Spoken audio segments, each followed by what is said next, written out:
Hello गाइजहरु, सेवारु नमस्कार।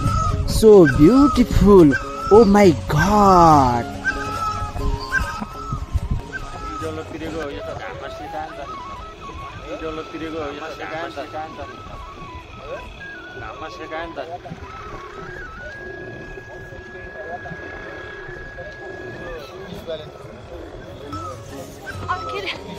के रहेछ र जिन्दगी। दुई धारी दाउराले पोल्यो, 4 बाल्टी पानीले पखालिदियो। त्यसैले यो रूप, यो पैसा, यो घमण्ड केही छैन मलाई। ओहो, आनन्द नलाग्ने कुरै छैन। हिन्दन महासागर युगण्डाको सेन्टर पोइन्टमा नर्दिङ र साउदिन सेन्टर पोइन्ट केन्द्र बिन्दु पर्छ। ओहो, आजको यो महासागर हेरेर आनन्द नलाग्ने कुरै छैन। एकपल्ट आँखा चिम्म गरेर हेर्नुहोस् त, आनन्द नलाग्ने कुरै छैन। गाइजहरु, समुद्र हेर्नुहोस् त। हेर्दा हेर्दा हेर्दा म त भुतुक्कै थाकिसके। तपाईहरूलाई त यो पानी नुनिलो हुन्छ भनेर थाहा छैन होला। देश विदेशमा छरिएर बस्नुहुने सम्पूर्ण दाजुभाइ दिदीबहिनीहरू सबैजनासम्म यो भिडियो पुगोस्। सबैजनालाई हेरेर आनन्द लिनुहोस्।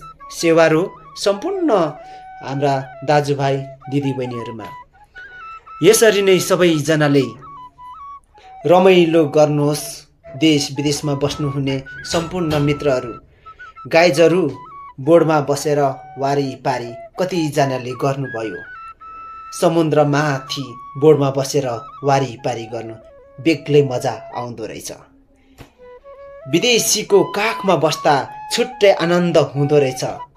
गाइजहरु, कतिजना बस्नुभयो विदेशीको काखमा? बिचारा हाम्रा जुजुबाजे बोजूहरू यस्तो समुद्र नदेखिकन, विदेश नदेखिकन बित्नुभयो। कति नै बाँचिन्छ होला, हामी पनि बाँचिन्जेलसम्म रमाइलो गर्नुपर्छ है गाइजहरु। गाइजहरु हेर्नुहोस् त, आमामामामामामामा, सबैभन्दा ठुलो महासागर संसारकै गहिरो महासागर माथि बस्नुको मजा बेग्लै छुट्टै आनन्द हुँदो रहेछ। बल्ल बल्ल महासागर देख्न पाएको आकाशमा उडे जस्तो पो लाग्न थाल्यो मलाई। ओहो गाइजहरु, हेर्नुहोस् त, यो भिडियो पुरै हेरेर जानुहुन्छ होला प्लिज। यो भिडियो हेरिसकेपछि मुनिबाट चाहिँ कमेन्ट ठोक्नु नछोड्नु होला प्लिज। फेरि पनि यस्तै यस्तै भिडियो लिएर तपाईहरू सामु आउनेछु। मन पर्यो भने मुनिबाट कमेन्ट ठोक्नु चाहिँ नछोड्नु होला प्लिज गाइजहरु। Please like, comment, share, subscribe र माया गरिदिनु चाहिँ नबिर्सिदिनु होला गाइजहरु। फेरि पनि तपाईहरूलाई यस्तै यस्तै भिडियो लिएर तपाईहरू सामु आउनेछु। विभिन्न ठाउँको विभिन्न दृश्यहरू लिएर तपाईहरू सामु उपस्थित हुनेछु। फेरि पनि भेट्दै गरौँला यस्तै यस्तै भिडियोहरू लिएर, हाम्रो गाउँघरको दृश्यहरू लिएर। ओके।